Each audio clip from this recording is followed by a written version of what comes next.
America's election headquarters in depth tonight. We're a little more than 2 weeks away from the first voting in the 2016 election cycle. The Iowa caucuses, Monday, February 1st. Iowa, along with the New Hampshire primary 8 days later, may not make, but certainly could break some presidential campaigns. Here to talk about what's at stake for him, Dr. Ben Carson. He joins us tonight from Palm Beach Gardens, Florida. Dr. Carson, thanks for being here. Thank you, Brett. Let me ask you first about your assessment of the debate last night, how you did, and the state of the race from your point of view.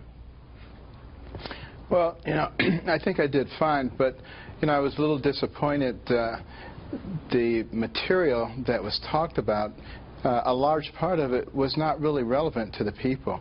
And I was hoping that we could get into some real substantive issues that affect the lives of people. The fact that, for instance, the GAO identifies $650 billion a year worth of questionable expenses, or the House Budget Committee, $5.5 trillion of potentially cuttable programs. Why aren't we talking about that? Because it has such an effect. And why aren't we talking about the cost to every American family of all the regulations? $24,000 per family of four, which happens also to be the poverty level. If you really want to fight poverty, fight the regulations. We don't talk about that kind of stuff. We get into all this peripheral stuff and personal attacks, and it certainly would be nice if we could talk to the American people about the things that actually affect their lives. Dr. Carson, you look like you were having fun up there. You did get serious numerous times with some foreign policy questions, and one of them you talked about EMPs. Talk to the people about that, the electromagnetic pulse weapon, and why that's important. Well, electromagnetic pulses actually can come naturally, or they can be manufactured. Natural ones come from the sun, from activity on the surface of the sun, and it occurs about once every 150 years. The last one was 155 years ago. Our electrical grid is very vulnerable. Basically it's like a circuit board being fried by an EMP. It can also be produced by a nuclear explosion in the correct portion of our exo-atmosphere. And that's what is so dangerous, because we haven't hardened our grid. It leaves us extraordinarily vulnerable, and we're getting progressively more enemies who may have nuclear capabilities and who may have the vehicle to deliver that to our exo-atmosphere. So unless we understand these things and plan for them, we're going to be in trouble. And we've abandoned our space program. And anybody can tell you, in the future, he who controls space will control the Earth. What do you say to Democrats and maybe even some Republicans who say that the current crop of candidates is focusing on negativity and fear? How do you answer that? Unfortunately, to a large degree, that's true.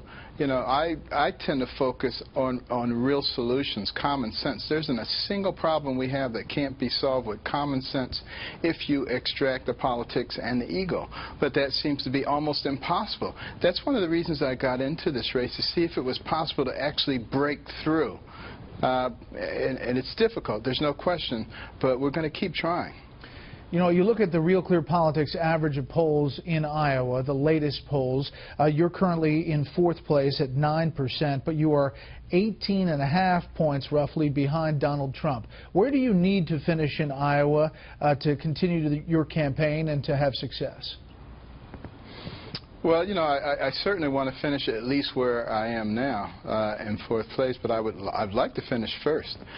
And I actually think you guys might be a little surprised when that day after the caucuses, because I've been there a lot in the last couple of weeks. I'll be there again tomorrow, starting another stint. And every place we go, we have huge crowds, standing room only. In 3 cases, we had to do double events because we had hundreds of people we couldn't get into the auditorium. And I'm hearing people saying, hey man, we are moving in your direction very quickly. We are changing when we get a chance to actually hear you, as opposed to hearing what people say about you.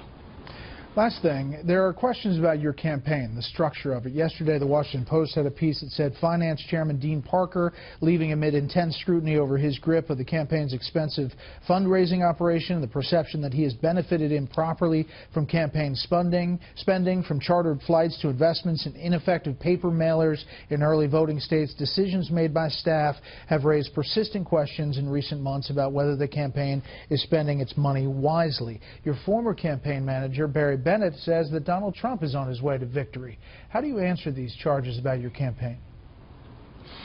Well, first of all, Dean Parker is an outstanding person who has a very good, solid moral compass. But he decided, rather than put the campaign through all the controversy, he would simply step down. He will continue to be our friend, our ally, and will have a further role. What former campaign members say, you can evaluate their own motives. You don't have to be a genius to figure that out. Our campaign is actually buzzing along extremely well now. It's better than it's ever been. You probably noticed that I seemed a lot more comfortable. It's because I have the kind of support that I need now, and I really didn't have that before. And it's not that the people who were there were bad people. They just, got to the point of their extremity, and you needed to bring somebody else in, that's all. Well, Dr. Carson, we appreciate the time tonight, and we'll see you in Des Moines in a couple weeks. Look forward to it. Thank you, Brett.